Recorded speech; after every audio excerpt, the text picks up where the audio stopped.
There is gripping video that's come out just overnight of that dangerous showdown between police and Christopher Jordan. Listen to the bullets. A string of shootings has recently hit our country, leaving dozens of people dead and the United States divided. On one side of the hot debate are gun advocates fighting for their right to bear arms. On the other, people who want some weapons like these off the streets. But in the midst of this battle that even has our government going back and forth, there seems to be more questions than answers. Many people are arguing over an issue without being armed with the proper knowledge. So I went straight to the experts to answer questions like, what is a semi-automatic weapon and how much damage do they cause? This is Captain Curtis Lockett with the Muskogee County Marshal's Office. He breaks down the difference between the semi-automatic pistol and a revolver. Of course, the revolver is simply that because you have a cylinder here and it holds usually 5 to 6 rounds, some or less, depending on the caliber.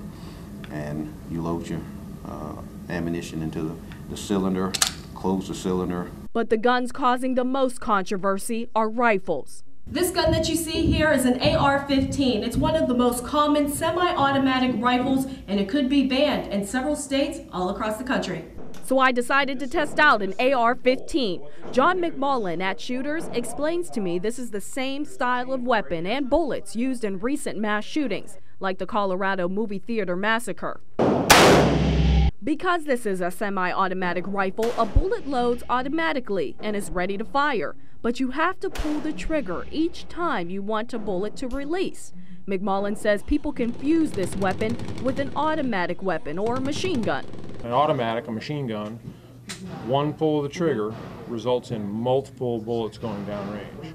Semi-automatic, one pull of the trigger results in one round being fired. He also explains that the damage comes from what kind of bullets a person uses, not necessarily what type of gun they use. Magazines like this one that hold 30 rounds are also a hot topic. Many folks believe high-cap magazines are unnecessary and dangerous in the wrong hands.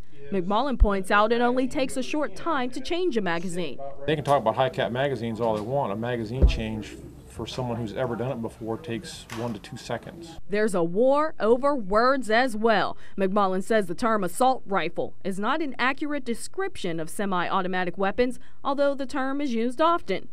Assault rifle, I can point any rifle at you, any object at you.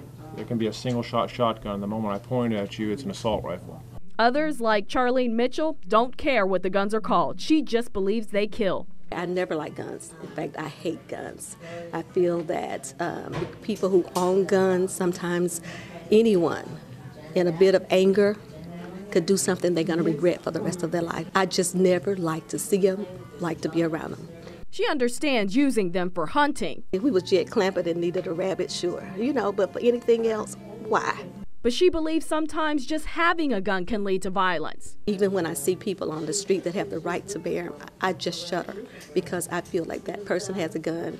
Anything could happen. Somebody could just come take it out of his holster, kill somebody else, or anything just could happen because they are available. She had a family member gunned down and is also scarred by the memory of bullets flying near her car. Mitchell says that could have been the day she may have watched her daughter die right in front of her. My daughter and I was sitting in the car. Someone went in to rob the jewelry shop, and the owner came out with a gun and just started firing. My daughter and I had to just duck down in the car. He didn't care. He was just firing. I'll never get over that. So Mitchell stands behind lawmakers who want to ban certain firearms and create stricter background checks. Janet Allen is on the fence. She sees nothing wrong with guns, but she does want the violence in our nation to stop. But we need to balance it. It has to be a balance, and there's not a balance right now. Captain Lockett agrees with McMullen, claiming people kill people, not guns. But he wants gun owners to be safe and remember it's a huge responsibility once one is in your hand. Once you pull the trigger, that bullet is going to go. And if you don't understand, you need to know what's behind the bullet. What are you shooting at? Who are you shooting at? What's going to be the consequence? Because the law will come back to deal with you on that also. But everyone I talk to seems to agree on one thing. They want people with mental disorders to get more help so weapons won't be used to continue to kill more innocent people. Chandi, Lowry, WTVM News Leader 9.